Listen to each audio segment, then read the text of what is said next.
أعزائي المشاهدين، مرحبا بكم في حصة جديدة من برنامج الحوار مفتوح.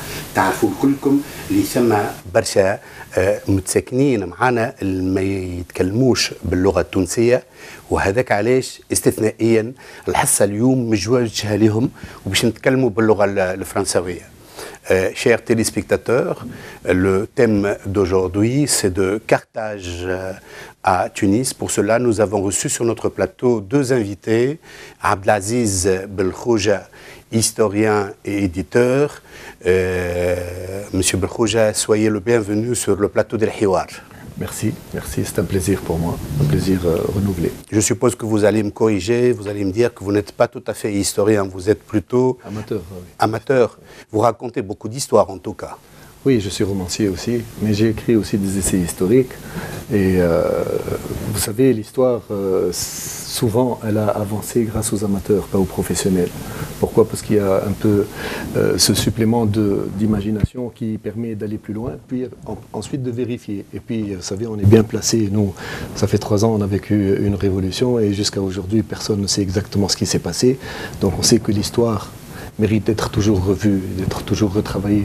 On va revenir sur l'histoire de la Révolution. Docteur Meher Hafeni, vous êtes animateur sur la chaîne El Hiwar, vous êtes pédiatre, vous êtes aussi analyste politique. Soyez le bienvenu sur le plateau d'El Hiwar, et je précise d'El Hiwar Mannouba. Merci beaucoup, parce que c'est effectivement, Hiwar Mannouba n'est pas Hiwar Avenue la Liberté, mais en fait, je me sens toujours bien ici. Soyez le bienvenu.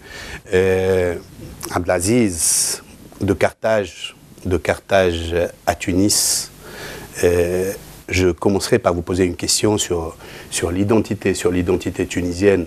Le président ivoirien Félix Houphouët-Boigny disait, paix à son âme, quand on lui demandait qu'est-ce que c'est l'ivoirité pour vous, il disait la Côte d'Ivoire. Les Ivoiriens et celui qui aime la Côte d'Ivoire. Pour vous, Abdelaziz, que signifie être tunisien pour vous? Être tunisien, c'est une addition de plusieurs identités qui, parfois, dans l'histoire, ont donné quelque chose de très positif, comme par exemple, disons, le mariage entre l'identité phénicienne et l'identité berbère, ce qu'on appelle le berbéro-phénicien. A réussi quelque chose d'exceptionnel. Pendant 6 siècles et demi, on a eu pratiquement la puissance mondiale était sur ce territoire tunisien grâce à ce mélange. Et parfois, on a eu des mélanges moins heureux. Mais il y a un principe sur cette identité tunisienne, c'est que toujours, depuis 3000 ans pratiquement, lorsque les responsables ont défendu ce pays a connu des périodes de très très grande prospérité, et lorsque les responsables ont été vendus à d'autres puissances, ce territoire de la Tunisie a connu des décadences terribles. Carthage a été victime de nombreuses trahisons. Oui, à la fin. Carthage, vous savez, c'est quand même une république, c'est une expérience qui a duré 6 siècles et demi, ce qui est énorme. Aujourd'hui, les États-Unis, par exemple, ils ont un peu plus de 200 ans. Mais Carthage a rayonné sur le monde pendant 6 siècles et demi, ce qui est exceptionnel. Dans toute l'histoire de l'humanité, c'est exceptionnel.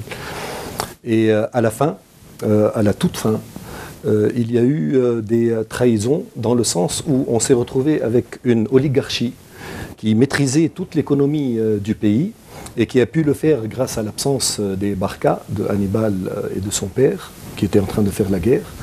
Donc ce sont des oligarchies qui ont pris toute l'économie du pays, et c'est là qu'a commencé la décadence. Mais les oligarchies étaient construites au sein de la République, parce qu'il faut préciser quand même que Carthage était l'une des premières républiques, après les fameuses républiques athéniennes, les républiques, nous dirions aujourd'hui, grecques. Carthage a été l'une des plus anciennes républiques du monde. L'une des premières, parce que lorsqu'on a étudié, Aristote a étudié la différence entre les républiques, et on a remarqué que les institutions de Carthage n'ont rien à voir avec les institutions des républiques grecques.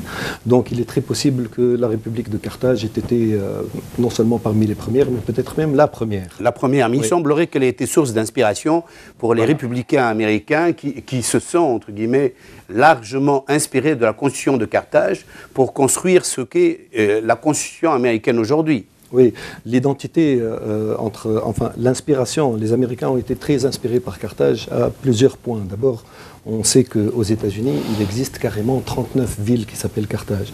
Pourquoi? Parce que Carthage est beaucoup plus qu'une ville ou qu'un souvenir, c'est un principe.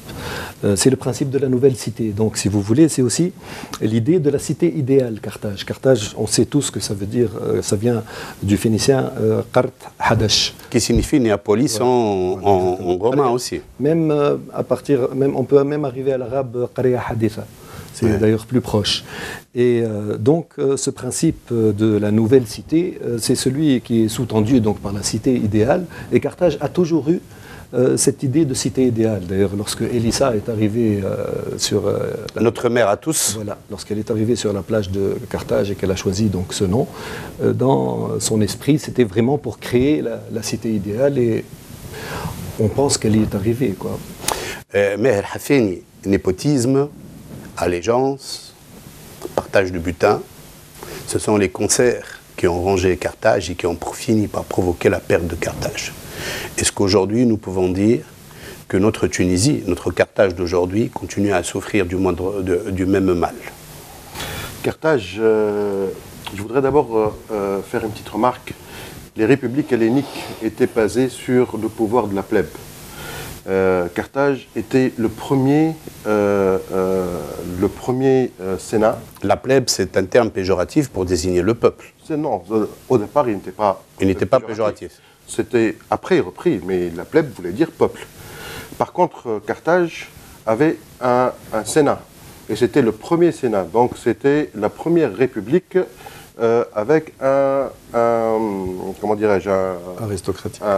Non, mais avec une représentation. Une représentation, d'ailleurs, son modèle a été repris plus tard par Rome elle-même. Et Rome a été Carthage n'était pas une démocratie directe. Politiquement bâtie sur l'exemple de Carthage. Exactement. Et Carthage était aussi une démocratie, une vraie démocratie. Mais une démocratie qui évoluait selon les rythmes des guerres puniques.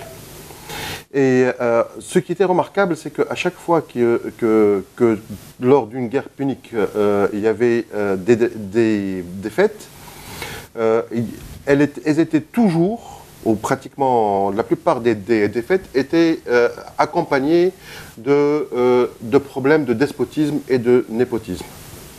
Si on regarde bien, il y a toujours des problèmes de ce genre-là. Et ce qui est aussi assez remarquable, c'est que depuis Carthage, l'histoire s'est répétée dans ce qu'on appelle aujourd'hui la Tunisie depuis donc l'Empire Hafside, la Tunis et la Tunisie.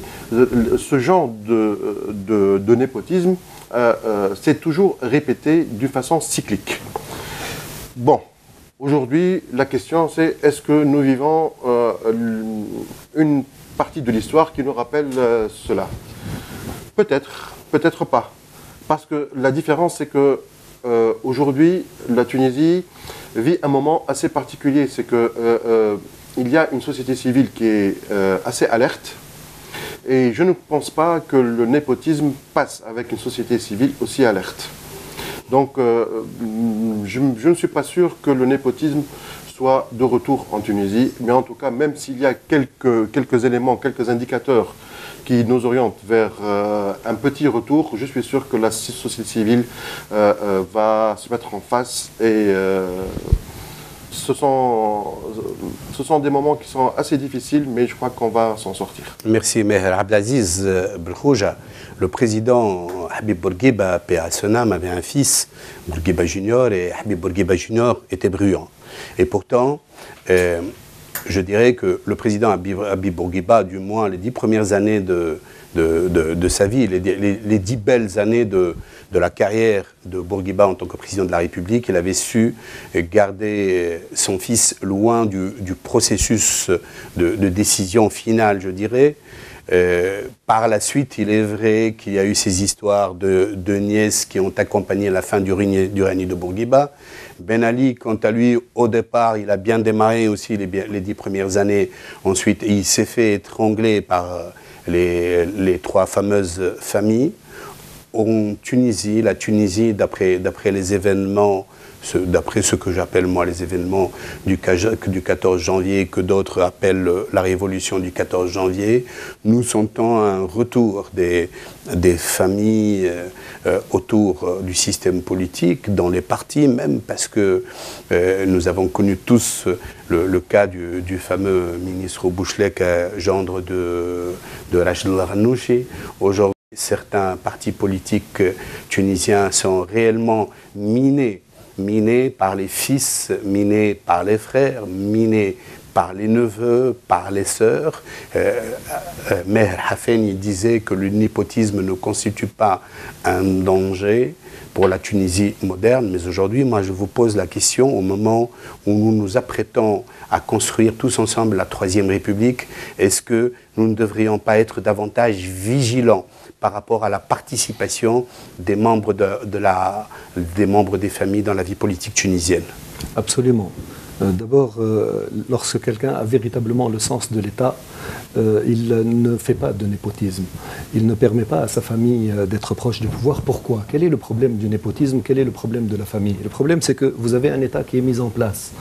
Or, le népotisme contribue à faire des raccourcis dans le système de l'État. C'est-à-dire que la famille obtient des avantages auxquels normalement elle n'a pas droit. Obtient ou arrache. Voilà, elle les arrache. Or, ce qui se passe, c'est qu'on se retrouve donc avec des familles qui sont contre l'État, qui travaillent contre l'État et qui finissent par l'affaiblir et qui finissent vraiment par l'appauvrir.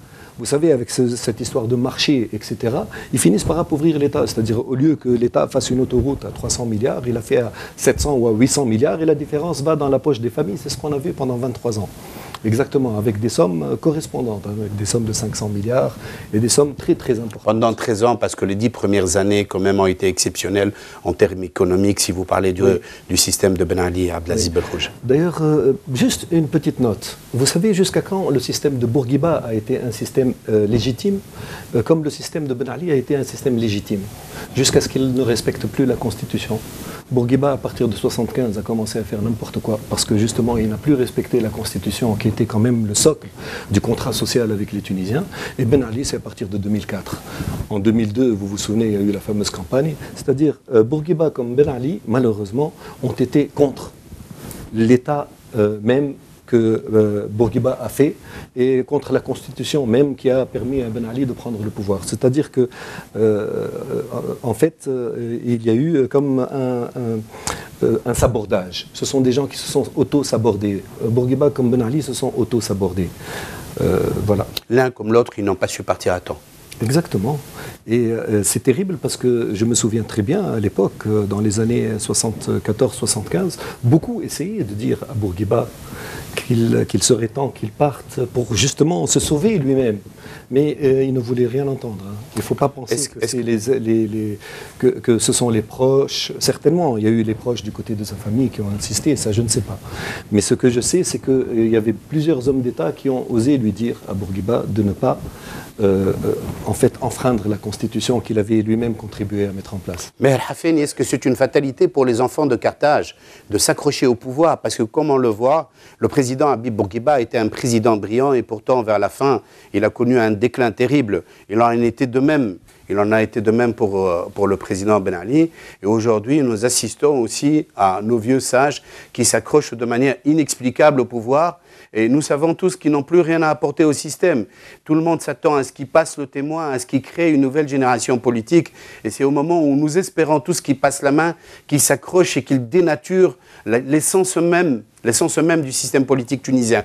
Est-ce vraiment une malédiction pour Carthage, Meher Hafeni? Là, nous sommes d'une façon magnifique au cœur de la polémique. Et surtout de la confrontation entre le génétique et le social. Le génétique est inné. Génétiquement, le népotisme, il est génétique. Regardez, partout où certaines personnalités politiques dans l'histoire sont arrivées au pouvoir, elles ont toujours essayé de s'y accrocher, en tout cas en s'entourant de leur propre famille. La différence, elle est où? La différence, ce qui change le cours des événements, c'est c'est ce qu'on appelle la cour. C'est la cour qui fait le népotisme. Le grand problème de Carthage... Donc selon vous, ce n'est pas le chef qui met en place le népotisme, mais c'est la cour qui crée, qui met en place le système. Je dis que le chef, lui, d'instinct, il a envie de se conserver. L'instinct de conservation. Il laisse faire. Il laisse faire. C'est parce qu'on le pousse à le faire. On ne lui a jamais montré un autre chemin. Et c'est ça le problème. Le vrai problème, c'est quand le chef, lui, ne voit que les choses les plus faciles. Je prends un exemple. Regardez la famille Bush. La famille Bush, elle aura fait le Bush père, Bush junior, et dans 2 ans, Jeb Bush. De bouche à bouche. De bouche à bouche, on arrive à clôturer 30 ans. Qu'est-ce qui s'est passé? C'est qu'autour de la cour, elle a su dispatcher le pouvoir et elle a su éviter le népotisme. Et donc, de faire subir au pays les affres du népotisme. Ce que nous voyons à Carthage depuis toujours et jusqu'à nos jours, c'est que la cour, elle essaie de prendre les miettes et elle se contente des miettes de ce qu'expliquait notre ami Abdelaziz, c'est que quand on se partage le butin, népotisme par népotisme comme vitrine, en fait, c'est la cour qui s'arrache ses miettes. Et c'est la cour qui fait tout pour que le népotisme apparaisse comme justement une vitrine, pour qu'eux se cachent derrière. Donc moi je dis que le social est très fort en Tunisie, heureusement, et il arrivera certainement à battre le népotisme. D'ailleurs la preuve, le 14 janvier, c'était aussi la chute du népotisme, d'une certaine manière. D'accord. Abdelaziz, le moteur, normalement, le moteur du népotisme, c'est le partage. C'est le partage du pouvoir, c'est le partage des biens. Ce qui est exceptionnel en Tunisie, c'est que le népotisme frappe non seulement les partis de ce qu'on appelle aujourd'hui, de l'actuelle majorité, Nahda, CPR et Tekatl, et le Houta, mais frappe aussi les partis de l'opposition. C'est quand même bizarre. Ça veut dire qu'on anticipe un futur butin et on s'apprête déjà à le partager, et d'où peut-être tous ces portefeuilles qui sont aujourd'hui distribués aux uns et aux autres avant même le gain des élections. C'est dramatique. Pourquoi est-ce que c'est dramatique? Parce que tout ce qui s'est fait en Tunisie et qui a abouti au 14 janvier et qui a libéré la Tunisie de la dictature, s'est fait contre ça. Il s'est fait contre la famille, il s'est fait contre le népotisme. Tous les Tunisiens qui sont morts, ils sont morts contre ce système-là, d'accord? Qui est un système qui prive les gens qui méritent quelque chose de leur mérite, justement. Le problème du népotisme, c'est quoi? C'est qu'au lieu d'avoir des gens compétents dans les postes qu'il faut, vous avez n'importe quoi. Et c'est exactement ce qui s'est passé. C'est peut-être pour cela qu'on ne voit jamais les CV des membres des familles,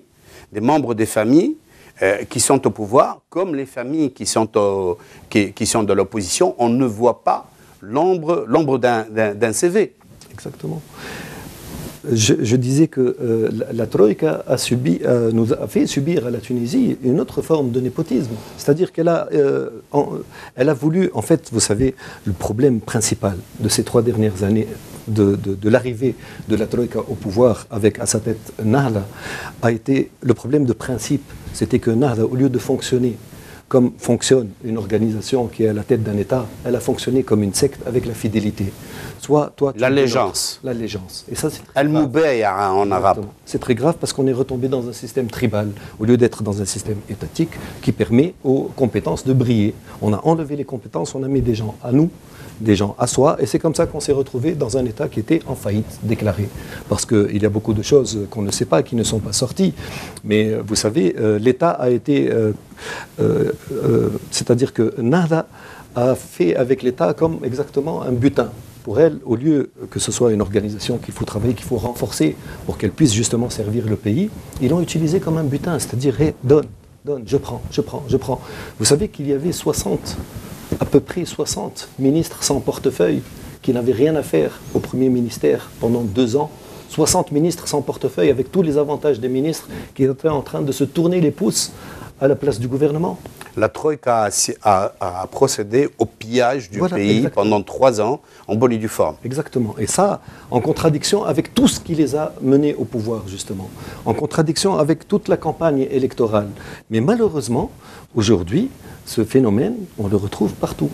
Comme vous l'avez dit, comme vous venez de le dire, CDF, on le retrouve dans pratiquement tous les partis. Dans l'essentiel, disons, des partis. Il y a des problèmes d'allégeance. Pourquoi? Parce qu'au lieu qu'un parti soit bâti sur une idée précise, sur une projection, sur une vision de l'avenir, non, le parti est bâti sur des fidélités, sur des champs comme ça. Moi, je veux... C'est le système tribal hérité de la fameuse péninsule du même nom. Exactement. Et il n'y a pratiquement aucun parti en Tunisie aujourd'hui qui sort franchement de ce système-là. En dehors de Massar. Oui, bien sûr. En dehors de Massar. Oui. Maire Hafeni, si tu permets, avant de rebondir, s'il te plaît, moi je voudrais qu'on passe au problème des listes électorales. La période d'inscription sur les listes électorales a pris fin hier. Les résultats enregistrés ont été modestes. Les partis politiques se sont mis d'accord pour proroger le délai d'inscription d'une semaine. Jusqu'au 28. Jusqu'au 28. Comment vous expliquer, mais vraiment ce désaveu de l'ensemble de la classe politique. Les gens ne se sont pas emballés pour courir, s'inscrire, loin de là. Par quoi vous expliquez cet élément? D'abord, 5 jours, à mon avis, à mon sens, il n'y aura rien de changé. Moi, je ne vois pas pourquoi les gens ne veulent pas voir ça d'un côté assez particulier, c'est celui du refus de l'existant.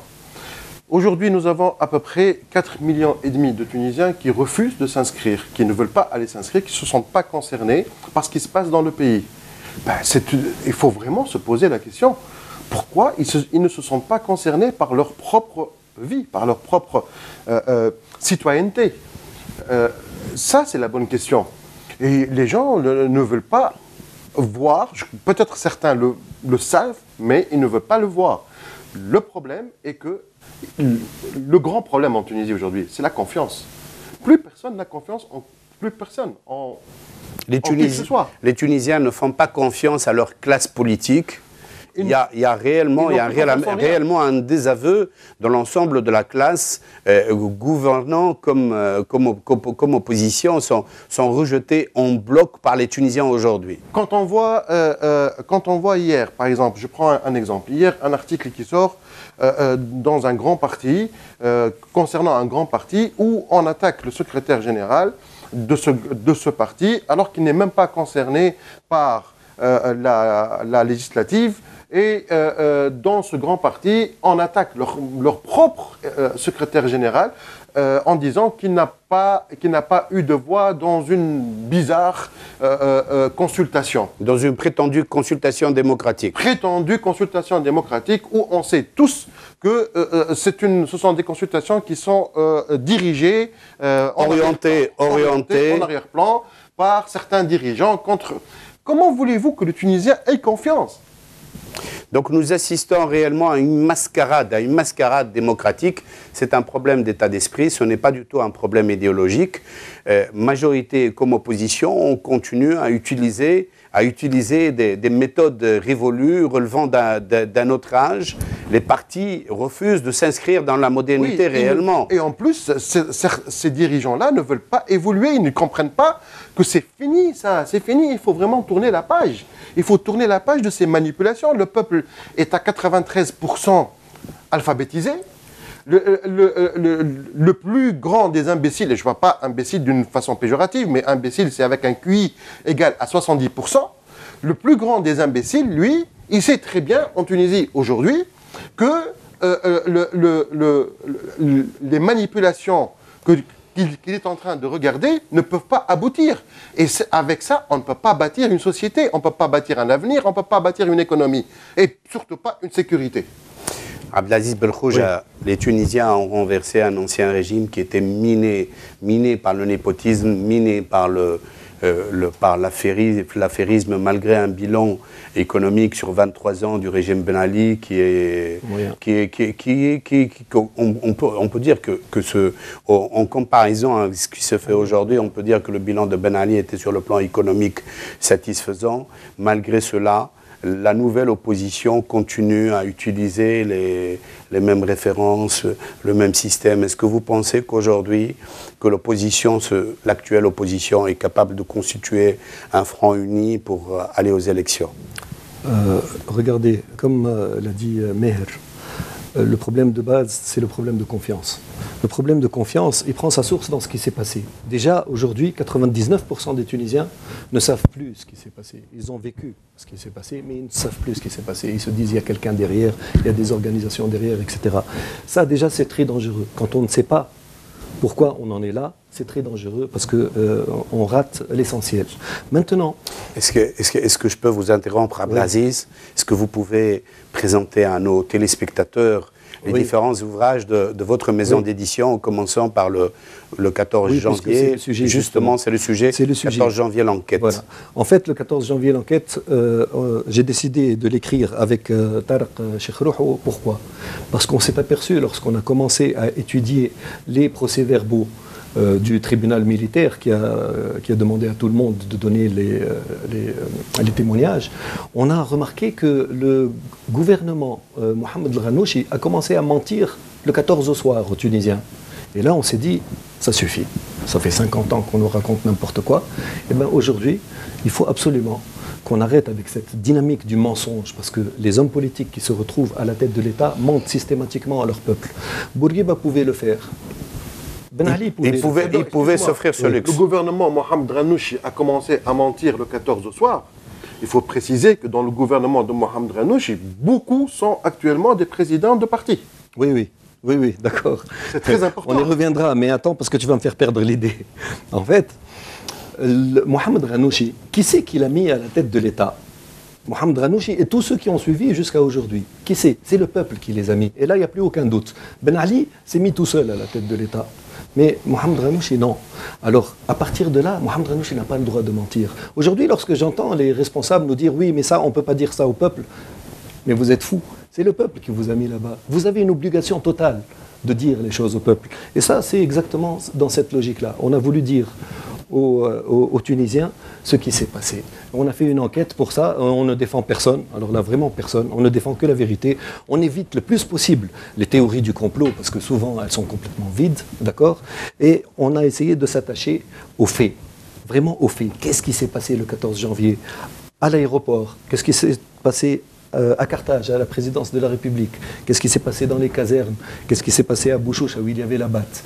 On a essayé de tout remettre, de tout revoir, vraiment. Le 14 janvier, l'enquête rédigée par Abdelaziz Belkhouja et Tarek Cheikhrouho, à lire avec beaucoup d'attention. Il existe aussi une version arabe. Une version arabe, oui. Mais avant de continuer à présenter les livres, oui, je voulais dire que cette demande du peuple de changer les choses, oui, et dont l'apothéose a été justement le 14 janvier, a été comprise par un seul parti. Elle a été comprise par qui? Par Nahda. Pourquoi? Parce que Nahda a compris que le pouvoir personnel en Tunisie s'est terminé. Et c'est pour ça que Rachid Ghannouchi s'est retiré et qu'il nous a sorti une vingtaine pratiquement de personnalités. Donc ça, ce fait de se retirer, c'est parce que c'est impossible. Après ce qui s'est passé en Tunisie, c'est impossible de personnaliser le pouvoir. On peut reprocher ce qu'on veut à Nahda, mais Nahda a compris ce message. Nahda a compris qu'on ne peut plus continuer à personnaliser le pouvoir et le gérer de manière absolue. Voilà. Rachid Ghannouchi, on peut lui reprocher beaucoup de choses, mais il a su se prendre du recul et s'ériger en guide spirituel et faciliter la montée de nouveaux cadres au sein de son parti, ce qui malheureusement n'a pas été le cas d'autres cas, ce qui n'a pas été le cas d'autres partis dits démocratiques. Oui. Mais regardez, le pire c'est quoi? Le pire c'est que cette révolution, qui était une révolution, tout le monde le sait, complètement progressiste, avec des idées humanistes, d'accord? C'est-à-dire le travail, la liberté, la dignité. Alors ceux justement qui sont normalement les défenseurs de cet humanisme et de ce progressisme, chacun s'est pris un petit secteur et ils ont refusé de travailler ensemble. Vous savez, alors ce qui s'est passé dans la tête des gens, dans la tête du peuple, tout à l'heure tu parlais de la plèbe, qu'est-ce qui se passe dans la tête du peuple? Vous savez, le peuple a des réflexes qui sont des réflexes de sauvegarde. Quel est ce réflexe de sauvegarde? Le peuple, lorsqu'on fait la campagne électorale, lorsque le peuple voit 60 partis qui parlent de la même chose venir le voir, comment vous voulez qu'il ait confiance? Il se dit, ces gens-là n'ont même pas pu s'entendre entre eux alors qu'ils disent la même chose. Comment vous voulez qu'ils soient capables de gouverner? Et il avait raison. Aucun des partis qui s'est présenté en 2011 n'était capable de gouverner la Tunisie. Aucun. Parce que justement, ils disent la même chose, mais on sent trop qu'il y a des questions de personnalité derrière. Et de ce problème-là, nous ne sommes pas sortis aujourd'hui. La particratie a abouti à un système clientéliste. Et rien d'autre.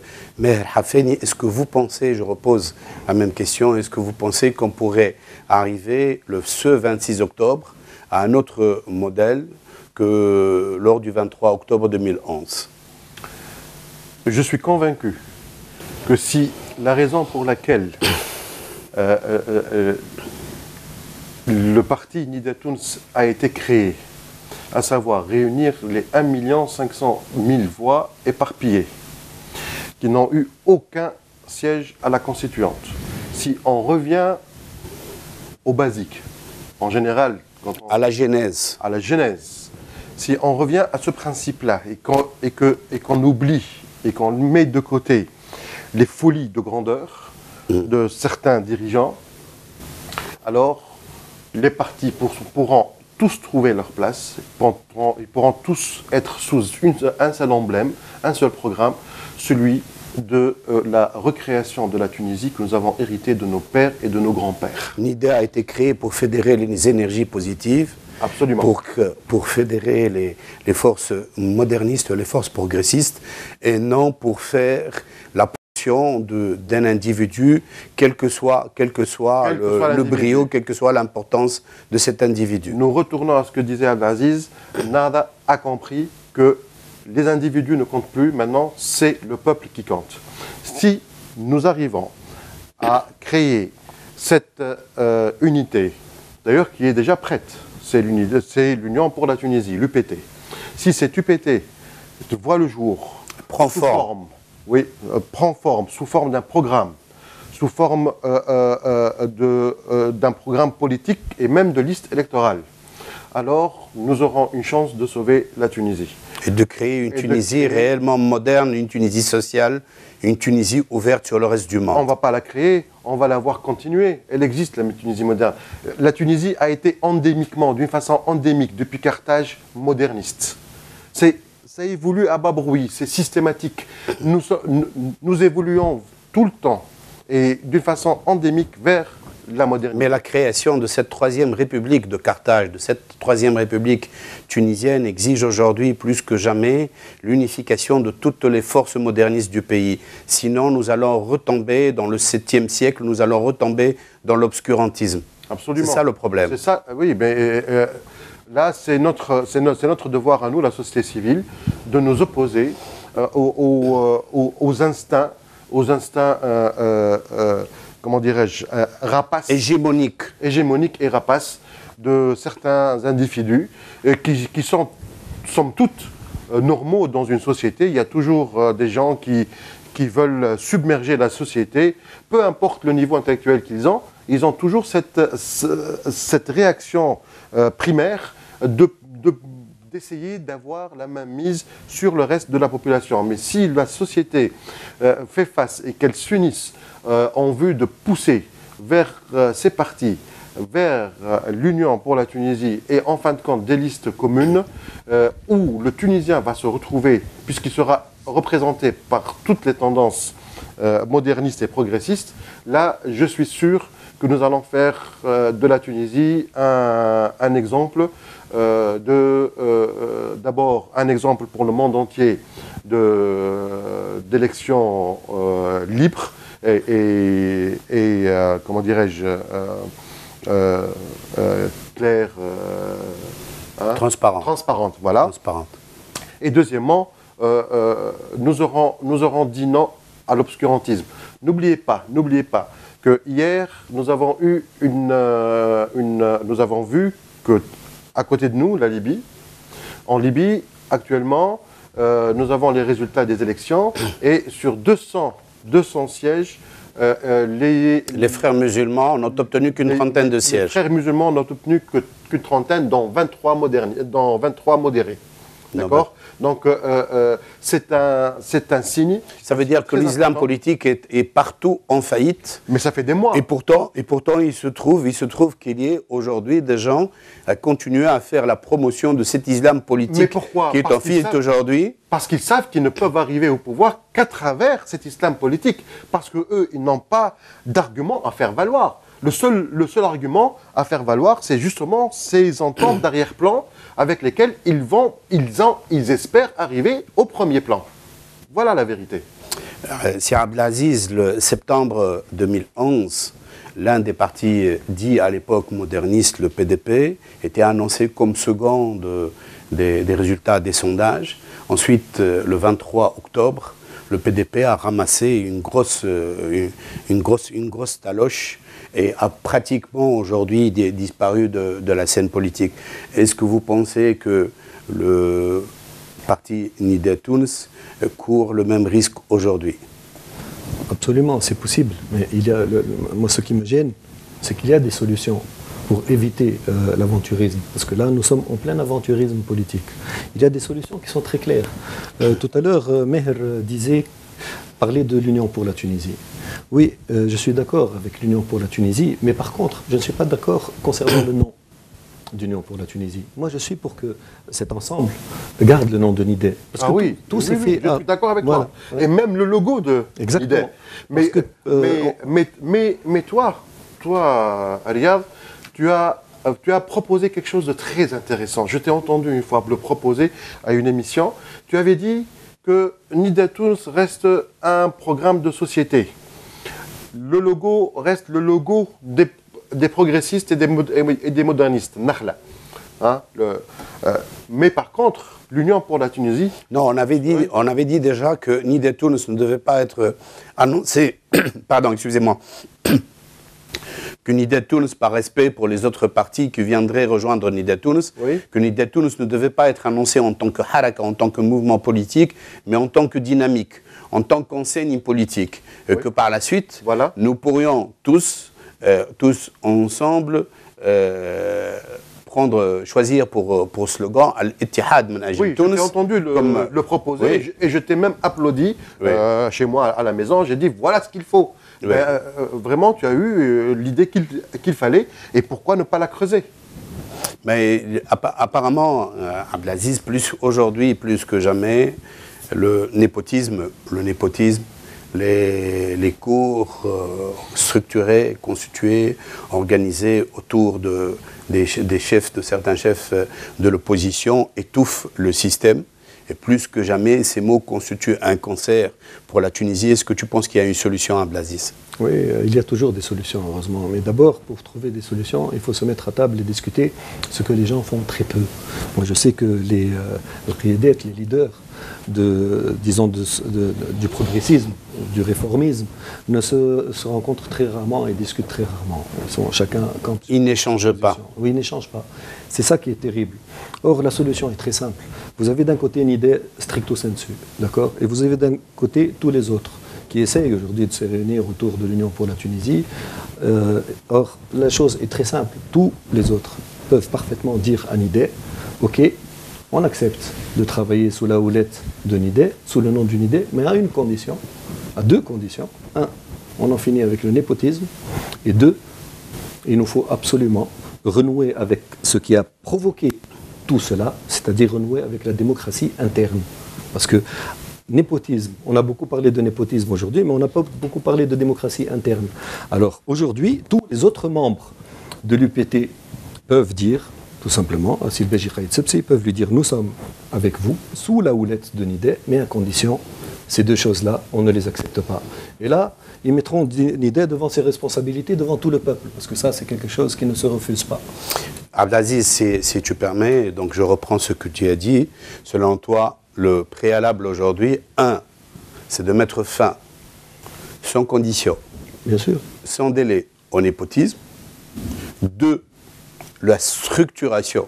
Parce que tu parles de Nida Tounes, Nida Tunis, on a l'impression qu'il ressemble aujourd'hui à un morse qui est allongé sur la banquise, un corps bien gras, une petite tête et surtout quasi pas de colonne vertébrale. C'est un monstre. Ce parti est aujourd'hui un monstre. Gélatineux. Ce parti est un monstre gélatineux et c'est un médecin qui le dit. Donc je parle, Meher, sous ton contrôle. Juste Donc, une phrase, si tu permets. Ce monstre gélatineux, oui. pourtant, il a des compétences exceptionnelles. Il n'arrive pas à s'exprimer là-dessus. Donc il y a beaucoup d'expertise au sein de ce parti. Ce parti n'arrive pas à contrôler, à maîtriser le népotisme. Ce parti a un mal fou à se structurer. Et pourtant, c'est très simple parce qu'il y a ce parti est une bombe à cadre. Et puis, démocratiser, c'est une exigence. Il n'est pas possible aujourd'hui de construire un pays moderne, un parti moderne en Tunisie, sans demander l'avis des autres. Le pouvoir absolu est bel et bien fini. Il faut que nos responsables l'acceptent une bonne fois pour toutes.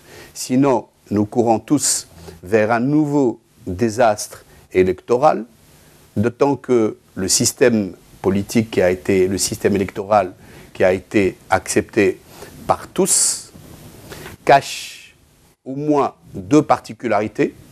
C'est que, le parti qui n'arrive pas à occuper la première place sera totalement marginalisé. Imaginez un seul instant qu'une idée n'arrive pas à occuper la première place lors des prochaines élections. Il sera systématiquement refoulé vers l'opposition, à moins qu'il accepte de partager le pouvoir avec Nahda. Et là, ce serait vraiment l'hypothèse la plus catastrophique pour tous les démocrates tunisiens. Ou bien s'il est second, ou bien il accepte de partager le pouvoir avec Nahda. Et là, il sera définitivement compromis.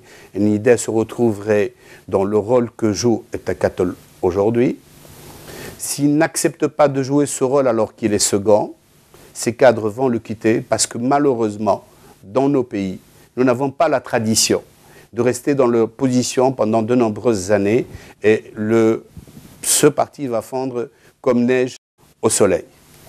Autre conséquence du système électoral.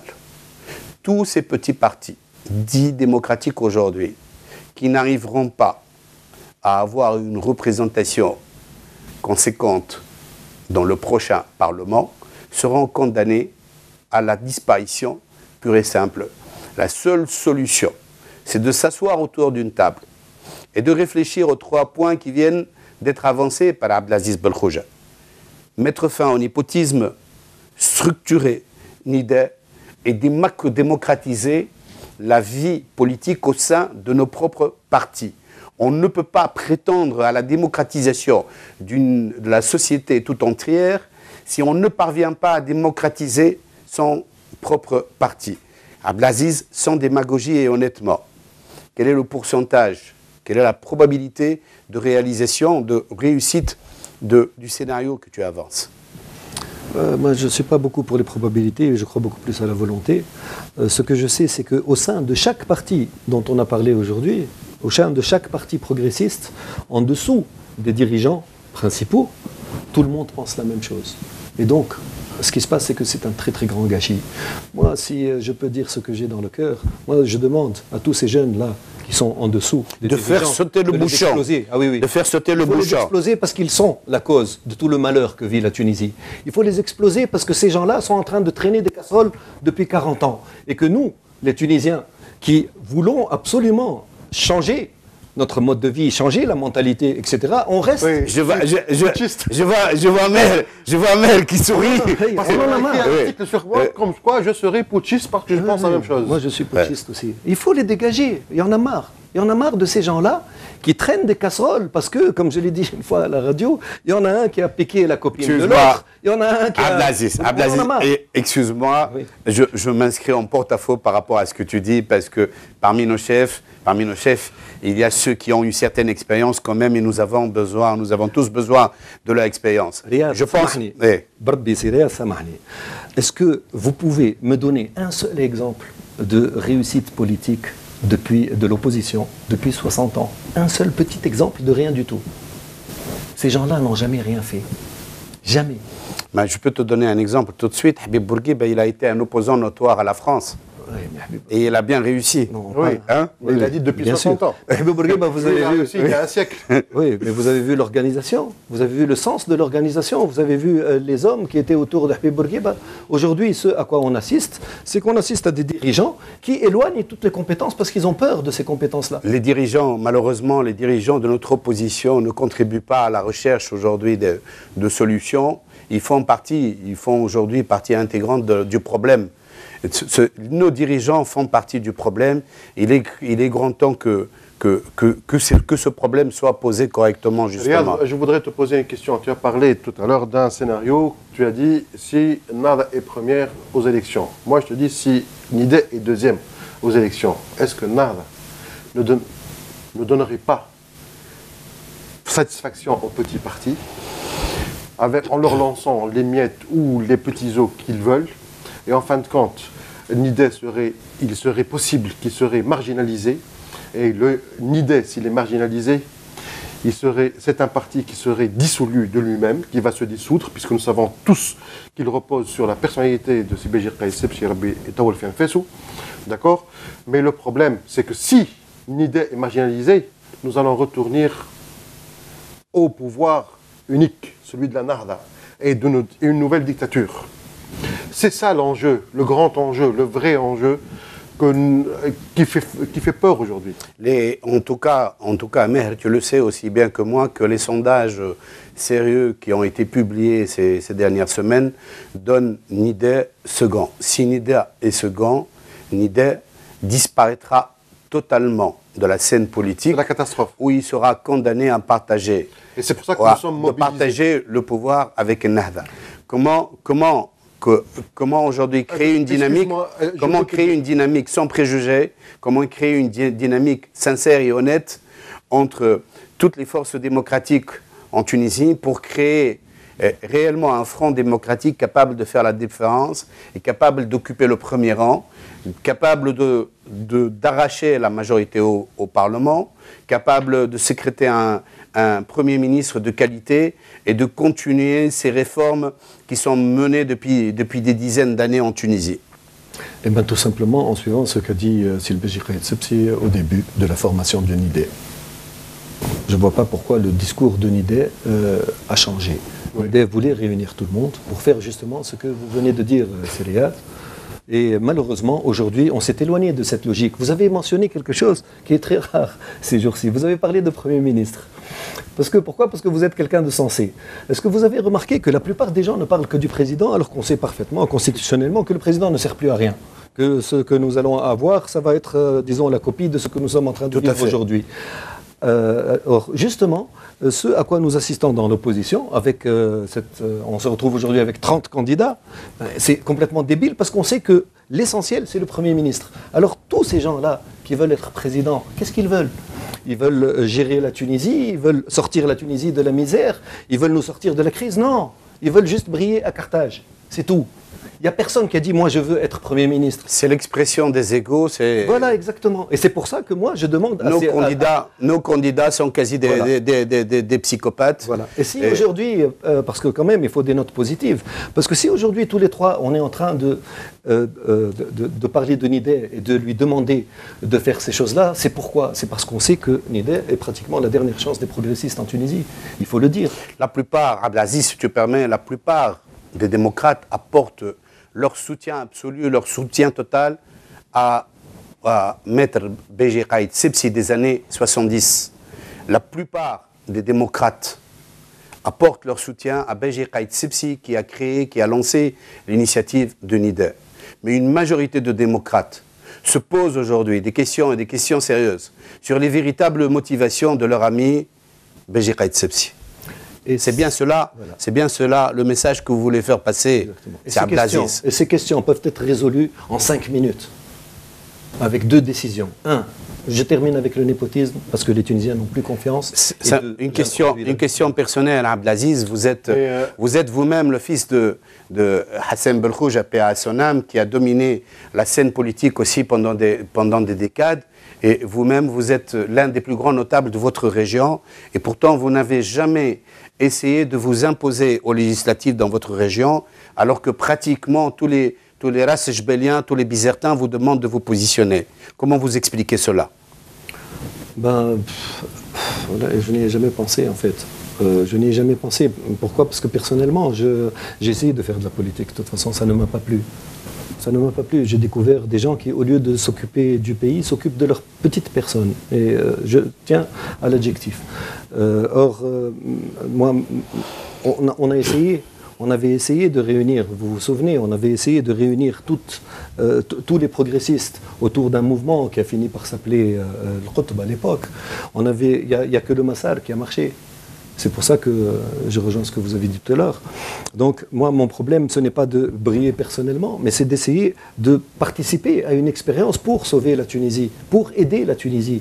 Et ça, malheureusement, je n'ai jamais trouvé, depuis la Révolution jusqu'à aujourd'hui, je n'ai jamais trouvé un mouvement qui est axé là-dessus, qui est axé sur la définition de la politique, en fait.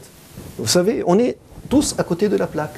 Aujourd'hui, nous sommes... La politique, c'est la gestion de la cité. Voilà, c'est la gestion de la cité. Et aujourd'hui, les gens ne gèrent pas la cité, voilà. Ils gèrent leur propre carrière. Et autre chose, avec ce que nous avons vécu et qui est exceptionnel, et on se souvient que le monde entier était resté ébahi devant tout ça, comment ça se fait qu'aujourd'hui, nous n'ayons pas de projet de société? Comment ça se fait que nous n'ayons pas une vision de la Tunisie?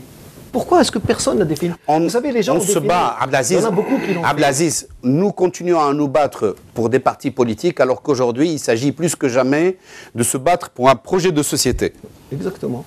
Et les projets qui sont présentés, en fait, il n'y en a que deux.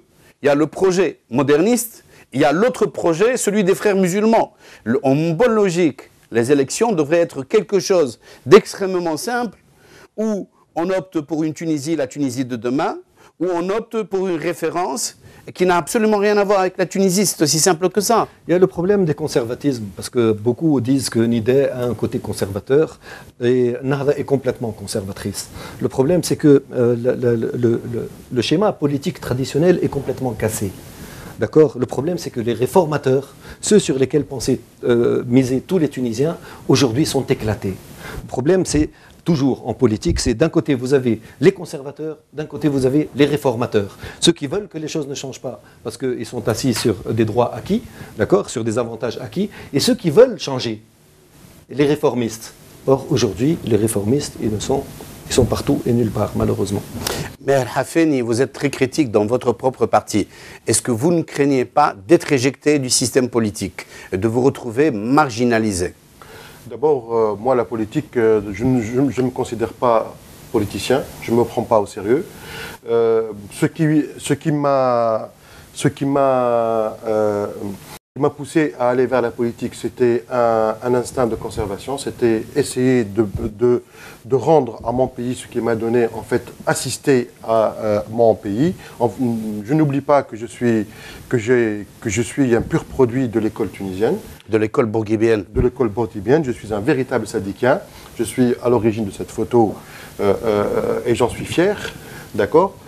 Deuxièmement, la politique, c'est quoi? Être dans un parti, pour moi, c'est juste manifester le mode de vie et le projet de société que je défends. N'oublions pas. Donc vous avez adhéré davantage à un modèle de société qu'à un parti au sens strict du mot. Absolument, absolument. Et j'en suis fier. Être éjecté ne veut rien dire pour moi. De toute façon, de chez moi, de ma chambre, de mon lit, je peux aussi militer en pensant. Mais de toutes les façons, je voulais faire deux remarques. La première, moi je suis aussi le fils de mon père, et mon père, c'est le peuple. C'est comme tout le monde. Et je veux te dire que ce que je pense, c'est que Béjiré Sepsi est un patriote né. Et je connais son histoire. Je ne peux pas dire que je la connais par cœur, mais du fait de la famille dans laquelle je vis, je connais bien son histoire et elle est plus qu'honorable. Donc, si aujourd'hui une idée évolue vers une certaine attitude, peut-être que si Beji Essebsi a peut-être une petite responsabilité, mais c'est surtout l'entourage qui fait que si Beji Essebsi écoute, je veux te dire... Tu m'as dit hors plateau que si le Beji est en train de livrer une grosse bataille contre son entourage. Oui, oui, moi je suis convaincu, pas son entourage le plus proche, même l'entourage politique. Moi, quand j'entends que des décisions, des décisions importantes et sont prises dans le faux, dans la fausse mouvance, à pratiquement l'unanimité, 10 contre 1, et que tout le monde sait que c'est faux ce qu'ils sont en train de faire. Et je me dis que, et surtout que je vois que les 10 qui ont pris ces décisions-là sont intéressés par des têtes de liste dans les élections, etc. Je me dis... Donc c'est un appel à la démocratisation, réelle des structures de Nider Abdelaziz. Oui, est-ce que tu peux... Samahni, mais parce qu'on arrive à la fin, je surveille ma montre. On arrive à la fin de l'émission. Je veux juste te rappeler que le projet... Non, vous avez dit qu'il n'y a pas de projet. Il y a un projet. Mais le projet depuis l'indépendance, c'est le projet de Bourguiba. Seulement, n'oubliez pas que certaines régions, bizarrement maintenant, elles font allégeance à la Nahda. Ces régions-là, elles ont demandé à Bourguiba de ne pas participer à la mouvance de modernisation. Et ce que Bourguiba leur a concédé, qu'ils se meuvent à leur rythme, d'accord, mais qu'ils fassent surtout allégeance au pays entier. Et c'est comme par hasard, ce sont ces villes-là qui nous ont donné les éléments principaux de la Nahda. Non, mais il y a une question, on s'engage sur une voie, mais vraiment très savonneuse. Je préfère ne pas vous suivre sur cette voie-là. C'est un constat. Abdelaziz Belkhouja, éditeur, on connaît l'historien, mais on connaît moins l'éditeur. Qu'est-ce que vous avez produit ces dernières années? J'ai apporté les livres, disons les dernières parutions. Le 14 janvier en édition arabe. Oui. Ensuite, votre père spirituel. Voilà. Hannibal Barca. Alors Barca. C'est un livre très particulier parce qu'il remet en cause un pan très important de l'histoire de Carthage. Très important. Excellent. Heureusement que cette thèse a été admise déjà par quelques grands spécialistes dans quelques pays. Lisez Hannibal Barca, Elissa. Alors Hannibal Barca, vous trouvez exactement les problèmes qu'on est en train de vivre aujourd'hui. Donc en 3000 ans, l'histoire se répète. Exactement. C'est une grande leçon. C'est une grande leçon. Alors Elissa, bien sûr, la fondatrice. C'est de la bande dessinée. La bande dessinée. Tu sais, Abdelaziz, Elissa, moi, comme c'est ma mère. Comme elle est la mère de tous les Tunisiens, mais c'est aussi ma fille Elissa, parce que ma fille s'appelle Elissa aussi. Bravo, c'est très joli comme nom. Alors Elissa, la fondatrice de Carthage. Ensuite, c'est un peu l'histoire de la Tunisie pour les nuls. C'est en 80. Je ne vous rends pas tous les livres que vous me remettez, Abdelaziz. C'est ça la mauvaise nouvelle. Hein. Ils sont pour vous. Oui. Alors l'histoire de la Tunisie pour les nuls, c'est sur 90 pages. Oui. Donc c'est vraiment assez court et à l'essentiel. Alors c'est écrit par Turki Al-Abidi Ben Yahya, qui est une agrégée d'histoire. Et qui écrit très bien, elle a même écrit un roman d'ailleurs. Alors, Bonté divine de Nizar Bahloul, en attendant le deuxième tome, parce que ça ne s'arrête pas. Et l'histoire de la Tunisie pour les enfants, voilà, avec quelques assez d'illustrations, c'est-à-dire pour vraiment illustrer le livre. Excellent. Et enfin, ça a été fait, c'est un travail qui a été fait avec l'association Touensa. C'est sur la sensibilisation aux citoyens. Voilà, la citoyenneté. Merci Abdelaziz Belkhouja. Merci Abdelaziz Belkhouja. Merci d'être passé sur notre plateau. Merci Meher Hafeni. Tout espoir n'est pas perdu. Les démocrates réfléchissent, les démocrates se tâtent, les démocrates tentent de s'organiser. J'espère que nous aurons suffisamment d'énergie, que nous aurons suffisamment de volonté que pour ne pas partir seuls pour cette nouvelle échéance électorale, sinon ça sera malheureusement une nouvelle débâcle comme celle du 23 octobre 2011. Je voudrais passer un message personnel. La Tunisie a perdu hier l'un de ses plus illustres enfants, Slahdin Mbarak, ancien ministre du Commerce, ancien ministre de l'Économie, ancien ambassadeur à Bruxelles, nous a quittés à son épouse Nabiha, à ses enfants, à son frère Tarek, à toute la famille. Nous présentons nos sincères condoléances. Merci pour le suivi, merci Abdelaziz, merci Meher, et à très bientôt. Au revoir. Bravo.